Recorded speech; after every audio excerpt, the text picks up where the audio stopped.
원달러 샵에 갔더니 벌써 크리스마스 아이템은 다 없어지고요. 발렌타인 아이템들을 이렇게 배치하고 있는 걸 볼 수 있었습니다. 월마트나 다른 가게들을 가보시면 순식간이죠. 크리스마스와 관련된 아이템은 하나도 없어지고 벌써 다 발렌타인데이에 분홍색 초콜릿들로 바뀌어 있는 모습을 볼 수 있습니다. 하지만 아직 우리는 크리스마스를 아직은 보낼 때가 아닙니다. 여러분 중에 혹시 12 Days of Christmas라는 이야기를 들어보셨습니까? 10일의 크리스마스. 아이들이 부르는 노래 중에 12 Days of Christmas라는 캐롤도 있습니다. 그 교회에서는 실제로 그 예수님의 탄생을 기념하는 것을 날로 정하지 않고 기간으로 정합니다. 왜냐하면 우리가 지금은 이제 종교개혁 이후로 서방 교회에서 종교개혁을 따라서 개신교가 나왔으니까 서방 가톨릭 교회의 전통을 따라서 크리스마스를 12월 25일로 예수님의 탄생을 기억하지만 그리스 정교회라고 말하는 그리스 동방교회들은 예수님의 탄생하고 관련된 부분을 예수님이 태어나셨다고 말하는 누가복음의 기초에서 12월 25일에 기억하는 것이 아니라 동방박사들이 예수님을 찾아와서 그에게 예배했던, 그래서 예수님이 퍼블릭하게 자기의 모습이 누구에겐가 발견되어진 이날을 1월 6일로 기념을 합니다. 그래서 보통 25일, 12월 25일에서 1월 6일까지를 크리스마스라고 부릅니다. 그래서 우리가 이제 크리스마스라는 말 대신에 할러데이라는 말을 쓰려고 할 때에 할러데이라는 말 뒤에 복수가 붙는 경우를 혹시 보셨을 겁니다. 복수로 쓰는 이유가 두 가지가 있는데, 첫 번째는 크리스마스 시즌에 다른 종교들의 기념일들도 많이 겹쳐 있는 거죠. 구체적으로 25일은 아닐지라도 예를 들어서 유대인들의 한우카라든지 다른 종교의 이렇게 중요한 날들이 겨울에 겹쳐 있어서 그것들을 다 모아서 holidays라는 말을 쓰기도 하고요. 또 크리스마스가 저희가 설명한 것처럼 서방교회와 동방교회가 다르게 예수님의 탄생을 기념하는 그 12날의 기념 때문에 복수 형태를 쓰기도 합니다. 근데 우리가 읽은 본문 속에서 동방박사들이 예수님을 만나러 오는 부분과 우리가 지금까지 살펴봤던 누가복음에서 목자들이 그리고 시므온과 안나가 예수님이 8일째 되어져서 성전에 올라갔을 때 핏덩이인 예수님을 아는 것과는 좀 차이가 있습니다. 얼마만큼 차이가 있을까? 누가복음에 나오는 예수님은 인펀트라고 표현이 되어집니다. 태어난 지 갓난 아이, 얼마 되지 않은. 그렇지만 우리가 읽은 오늘 본문에서 동방박사들이 만난 예수님은 최소한 6개월에서 2살 사이의 아이, 베이비로 묘사가 됩니다. 그래서 헤롯 왕이 그 자기의 정적이 될 수도 있는 가능성을 가진 유대인의 왕이라는 징표를 가지고 태어난 예수라는 아이를 죽이기 위해 자신의 군사들을 베들레헴으로 보낼 때에 명령하기를 2살 이하의 모든 남자아이들이라고 이야기하는데, 그 계산이 동방박사를 만났을 때에 헤롯이 자세히 물어 그 별이 나타난 때를 기억하는 거죠. 알아내는 거죠. 그리고 그걸로부터 동방박사들이 예루살렘에 도착한 여행의 기간을 계산해서 다 밑으로 남자아이들을 죽이는데 맥시멈이 2살이었다는 겁니다. 그러면 우리가 읽은 본문과 누가복음의 이야기 사이에는 최소한 6개월에서 2년의 차이가 있습니다. 그래서 여러분들이 크리스마스 어떤 그 조각이나 그림 중에 목자들과 동방박사들이 다 막 함께 있는 것은 편의상 사진을 여러 개 찍기 힘드니 그냥 한 컷으로 크리스마스 스토리라고 묶어놓은 거지, 그것이 동시대에 한순간에 일어났다고 생각하시면 안 됩니다. 두 번째, 우리가 이 동방박사 이야기를 읽을 때에 제가 여러분에게 물어보고 싶은 것 중에 하나가 있습니다. 우리가 읽은 중에 헤롯을 만나고 동방박사들이 베들레헴으로 갈 때에 예수님이 태어날 때 하늘에서 반짝였던 그 별빛이 호련히 나타나서 그들을 인도에 가다가 예수님이 머문 집 위에 머물렀더라. 상상을 해보십시오. 여러분, 그 문구를 어떻게 상상하십니까? 별이 예수님이 계시던 집 위에 머물렀더라. 여러분, 혹시 가로등처럼 생각하지 않으십니까? 별이 바로 이렇게 빔으로 그 집을 이렇게 비치면서 뒤에 이렇게 짜자잔잔 뭐 이런 배경의 음성을 생각하지 않으십니까? 여러분, 만약에 우리가 그렇게 생각을 하고 그 상황들을 읽고 있다면 어떤 면에서 우리는 아직까지 우리의 많은 신앙들을 약간 환상적으로 아니면 아이들의 동화처럼 이해하고 있을 수도 있습니다. 만약에 그런 일이 있었다면 우리는 알고 있죠. 별이라는 건 태양처럼 불타는 것이니, 그리고 그만큼 가까이 와서 다이렉트리 가로등이 뒤에서 비추는 것처럼 그 집을 비추고 있었으면 뭔가 something happening 했겠죠.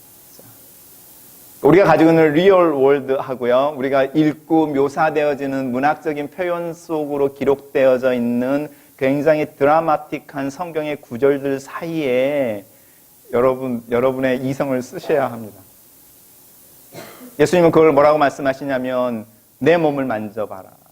나는 영으로만 있는 것이 아니라 살과 육으로 함께 있다.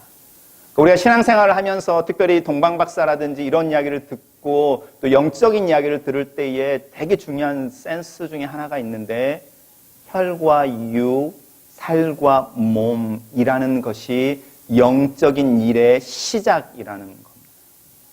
굉장히 중요한 겁니다. 안 그러면 판타지가 되어버립니다. 신앙이 판타지가 되어져 버리면 굉장히 드라마틱한 이야기들을 막 할 수 있는데 우리의 삶하고는 사실은 연결되어지지 않습니다. 오히려 그 판타스틱한 신앙의 스토리들이 우리의 삶을 다른 것으로 몰아가 버리는 오류를 범합니다. 예를 들어서 IMF 때에 제가 알고 있는 장로님이 사업이 어려웠습니다.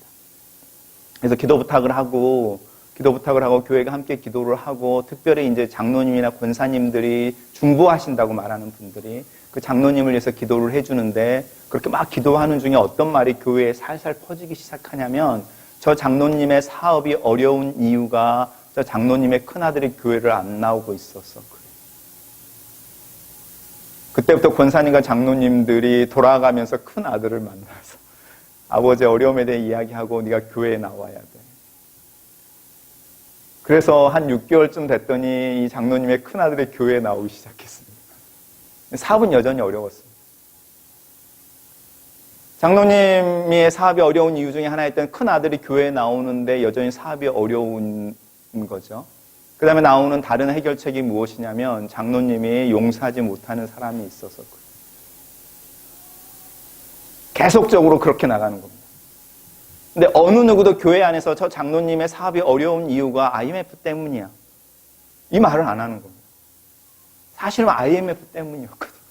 수천 개의 기업들이, 중소기업들이 문을 닫아버리고 망해버리는 그 순간에 그 폭풍우 가운데 이 장로님이 타고 있었던 배 또한 흔들리고 있었거든요. 나중에서야 IMF가 다 지나가고 장로님의 가게, 그 비즈니스가 문을 닫고 다시 재기하려고 할 때에서야 참 어려운 때였지. 그때 우리 주변에 신실하신 신앙인들 중에 수많은 사람들이 가게가, 비즈니스가 문을 닫았던 그 어려움이 있었어.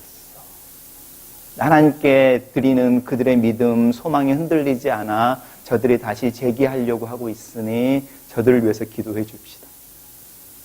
순서가 바뀐 거 보이십니까?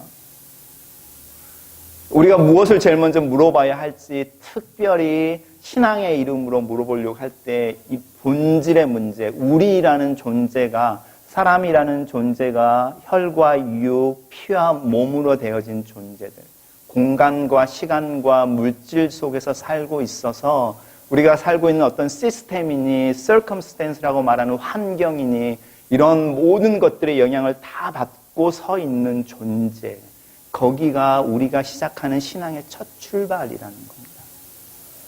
그것을 먼저 기억을 하셔야 합니다. 두 번째, 그러면 왜 이 박사들이라는 걸까? 그리고 특별히 동방이라고 말할까? 이 박사는 PhD가 아닌 건 다 아시죠? 왜 하늘을 보면서 점을 치고 하늘을 보면서 무슨 일이 일어날지를 알려고 하는 점성술사들과 같은 하늘을 연구해서 세대가 돌아가고 신의 뜻이 어디인지를 알려고 하는 사람들이 예수 그리스도의 탄생을 알아차렸을까? 그리고 왜 그 사람들이 서방이 아니라 동방일까? 그리고 그런 이야기를 통해서 무엇은 이야기를 우리에게 하고 싶은 걸까? 고민해 보셔야 합니다. 제가 거기까지 이야기를 드리기에는 시간이 좀 많이 없어서 짧게 말을 하면, 이스라엘 사람들에게 동방은요, 그들의 고향이죠. 아브라함이 동방에서 왔으니까. 갈대아 우르라고 말하는 아브라함의 고향, 조상의 고향이 동방이었으니까. 동방은 굉장히 위협이고 파괴고 또 거대함을 의미하기도 합니다. 왜냐하면 수많은 제국들, 특별히 이스라엘을 삼켰던 수많은 제국들이 다 동방에서 일어났던 제국들, 그리고 사라졌던 제국들이니 동방이라고 말하는 것은 굉장히 이렇게 믹스된 필링의 어떤 상징인 거죠. 우리의 원류 근원이기도 하면서 신라곤의 경험이 있는 아픈 곳이기도 하고 우리 조상의 고향이 거기에 있으니 우리의 사고와 우리의 신앙의 본류이면서도 그 힘에 우리가 삼켜버리고 패배당하고 포로로 끌려갔으니 우리의 수치이며 우리의 죄악의 상징이며 수많은 게 믹스되어져 있는. 마치 예수님이 우리나라에서 태어났다면 동방 박사들이 어디서 왔을 것 같습니까? 일본에서 왔을 것 같습니까? 미국에서 왔을 것 같습니까? 몽고나 중국에서 왔을 겁니다. 그러니까 동방이라고 말하는 것은 우리의 의식 속에 있는 몽고나 아니면은 중국과 같은 개념인 거죠. 그것을 통해서 하나님이 무슨 일들을 하고 계시는지를 드러내는 일들을 동방박사라는 이야기를 통해서 하는데 재미있는 것은 어떤 학자들이 말하기를 이 동방박사들이 유대인의 왕에 대한 이야기를 어떻게 알고 있을까? 그러면서 성경을 막 찾더니 다니엘을 찾아내는 겁니다. 다니엘이 바벨론의 포로로 잡혀가 갈대아 우르라고 말하는 갈대아의 사람들과 함께 어울려서 그들의 문학과 학문을 배우고 그들의 언어를 쓸 때에 그 바벨론의 왕이 이 다니엘을 박사로 인정하고 박사의 우두머리로 삼고 이 박사였던 다니엘이 인자와 같은 이가 유대인의 구원자로 오실 것에 대한 예언을 남겨놓았으니 그 후예들 중에 시간이 흐르는 중에 그 다니엘의 묵시를 기억하는 이들이 그 별과 다니엘의 묵시를 연결시키지 않았을까.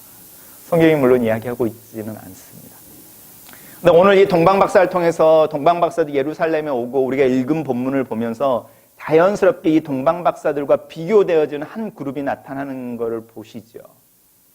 자신들이 있었던 곳에 나타난 별을 보고 그 별의 의미를 해석하고 그 별의 의미가 되는 한 아이를 찾아서 기나긴 여행을 해오는 이 동방박사들과 달리 그 별의 주인이 어디서 태어날지 어떤 의미로 태어난지를 다 알고 있으면서도 그 아이를 보기 위해 떠나지 않는 사람들이 갈리는 겁니다.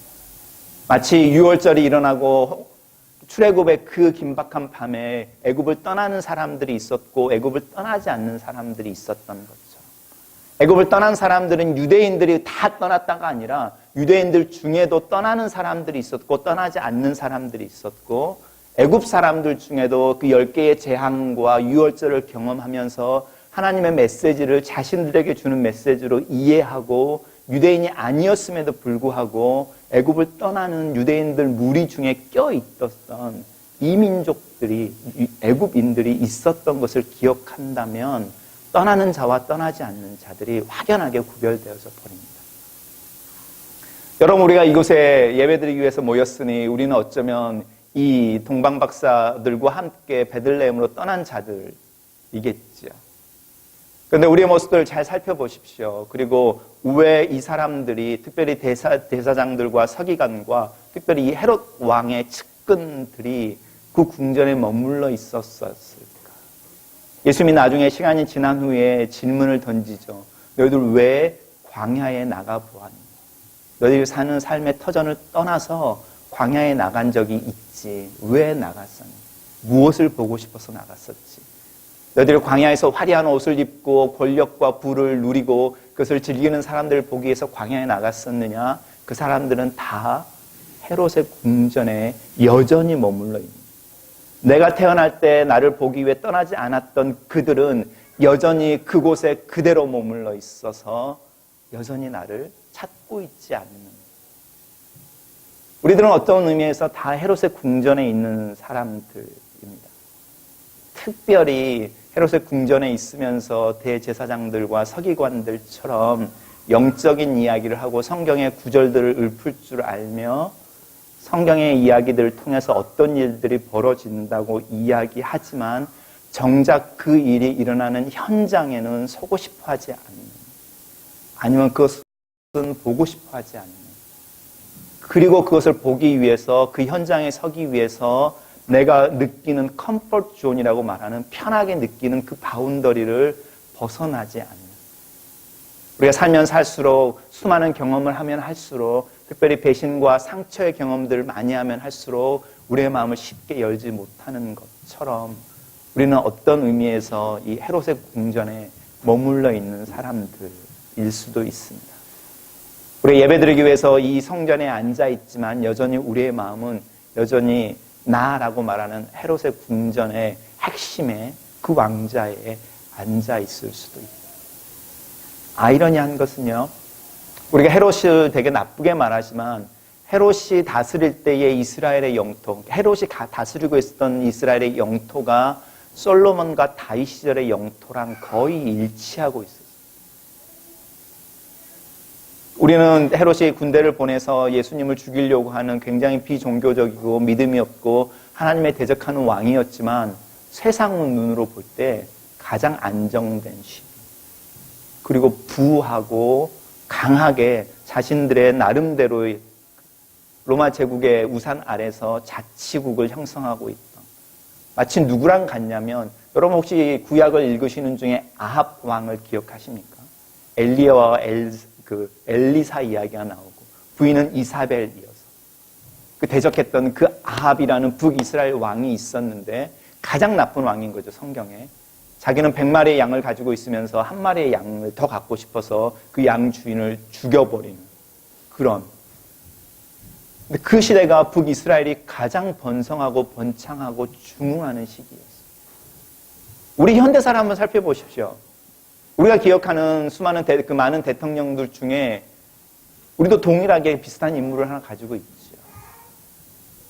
그렇지만 우리가 차마 그 대통령에 대해서 말을 하지 않는 이유는 그 당시가 우리가 가장 급속도로 성장하고 부흥하고 먹고 살만하고 나아지던 시대였으니 그 사람이, 그 대통령이 가지고 있는 과를 숨기고 오히려 그 대통령을 신으로 모시려고 하는 우상 숭배의 모습까지 나타나는 이 역사의 현장에 아이러니 속에 신앙이라는 문제가 이렇게 있는 겁니다. 오늘날 한국교회는 또 우리의 믿음은 여전히 헤롯의 궁전에 있어서 큰 교회, 또 더 아름다운 건물, 더 많은 프로그램, 더 많은 어떤 재산과 돈, 이런 이야기를 하고 있는 중에 사실은 그거를 못 떠나는 거죠. 못 버리는 거죠. 그리고 거기에 머물러 있으므로 자신들이 고백하고 기도하고 또 외치고 염원하는 어떤 사건이 일어나는 그 현장에는 없는 겁니다. 우리들의 모습들 또한 마찬가지입니다. 입으로는 또 말로는 또 여러 모양으로 종교적인 또 하나님의 신앙 속에서 무엇인가를 하고 있는 것 같지만 사실은 내 이름으로 지어진 그 궁전의 중앙에 앉아 있어서 당신들 가십시오. 나에게 알려주십시오. 그러면 내가 갈 겁니다. 라고 말하는 거짓말, 아니면 앞에 서서 가기보다는 먼저 가는 이가 있어서 안전하다고 다 밝혀지면 그 다음에 내가 따라가 보겠습니다. 이런 이야기를 하고 있을 수도 있습니다. 이 떠남과 떠나지 않음이 결정되어지고 연결되어지는 주제가 예배라는 걸로 가고 있는 것을 동방박사 이야기에서 보시죠. 베들레헴을 떠났던, 그 전에 자신들이 살고 있었던 초소를 떠났던 이 동방박사들이 어린 아이를 만났을 때에, 저는 감히 상상하기를 이 동방박사들이 베들레헴을 가는 중에 계속 물었겠죠. 사람들, 최근에 태어난 아이들이 있는 집이 어디입니까? 베들레헴에 도착해서도 자신들이 별을 봤던 때부터 기간을 알고 있으니 흩어져서 집을 찾았겠죠. 그리고 듣고 들어서 어떤 집에 그때 태어났던 아이가 있다라는 것, 그리고 그렇게 찾던 밤중에 잠을 자지 않고 그 깊은 밤에 막 찾아 헤맬 때 어느 문득 하늘을 쳐다보았더니 자신들의 고향에서 봤던 그 별이 여전히 반짝이고 있는 거죠. 호연히 나타났어요. 반짝이고 있었더라. 그리고 파이널리 자기네들이 그 예수님이 아이로 있는 집을 찾아내서 그 앞에 환희와 기대와 감격 속에 서 있을 때 하늘을 봤더니 그 빛이 쏟아져서 그 아이가 있다고 말하는 집을 다 감싸고 있는 것이 보이는 거죠. 그것을 호련히 별이 나타나서 동방박사들을 인도에 가더니 아기 예수가 있는 집 위에 서서 그 집을 비추고 있었다고 표현하는 겁니다. 예배하러 가는 거죠. 예배라고 말하는 것은 기나긴 과정이라는 것을 생각하셔야 합니다. 우리가 예배자가 된다라고 하는 것은 우리가 이렇게 딱 섰을 때에 갑자기 짜자잔 이렇게 말하면서 나는 예배자 100% 이런 거는 없습니다. 예배한다고 말하는 행위는 순간순간의 행위이지만 라이프 타임 동안 이루어지는 구도의 행위일 수도 있고요. 하나님을 깊이 알아가고 묻고 두드리고 더듬어서 찾아가는 중에 파이널리 하나님의 임재 앞에 서 있는 자기 자신을 발견하는 그 경험, 그때 비로소 우리는 예배하는 겁니다. 하나님의 임재에 나도 모르게 확 쌓여 있어서 내 자아를 잃어버리고 하나님 앞에 내가 아무것도 아닌 존재임을 기억하는 그 순간이 예배자인 겁니다. 예배라고 말하는 것은 일주일에 하루 1시간 그 예배의 순간들이 대나무의 마디처럼 연결되어져서 거대한 대나무를 만들어내는 그 자체가 예배하는 것. 우리는 그 맨 대나무의 맨 꼭대기까지 가는 마디를 계속 손으로 만지면서 매주 가는 겁니다. 그러고 나면 정말로 이야기하는 하나님 앞에서 예배하는 자들이 될 겁니다. 그래서 우리 예배의 완성은 요한계시록에서 말하는 것처럼 우리에 있는 주님이 주신 면류관을 다시 벗어서 그분에게 던져드리며 영광이 어린 양에게 있을지어다. 우리가 고백하는 것처럼 우리의 삶을 돌아보니 은혜가 아니면 내가 살 수가 없었습니다. 내 호흡 하나하나도 하나님의 인도하심 가운데 있어서 파이널리 내가 하나님의 얼굴을 봅니다라고 고백하는 이 동방박사들이 6개월에서 길면 2년이 지나는 그 더듬어서 여행하는 여행의 맨 마지막에 이제는 이미 갓난 아이가 아닌 이미 어쩌면 걸어다니고 말할 줄 아는 그 아이가 어머니 품에 안겨있는 그 모습 앞에 자신들이 준비해온 예물을 드리며 자신들이 기대했던 그 얼굴 앞에 환히 또 절하고 찬양하는 그 순간, 그것이 떠남의 목표이고 그 목표가 파이널리 이루어지는 겁니다. 하나님을 찾으시는 분들은 반드시 하나님이 당신을 만나게 해준다라는 게 성경의 약속이죠. 나를 찾고 찾는 자는 나를 만날 것이다. 믿음이 없이는 하나님을 기쁘시게 못하는데 하나님이 계신 것과 자기를 찾는 자들을 상 주신다. 우리가 말하는 예배라는 행위는 찾는 행위이며 그 찾는 행위의 결과가 그분을 가지게 되는 것입니다.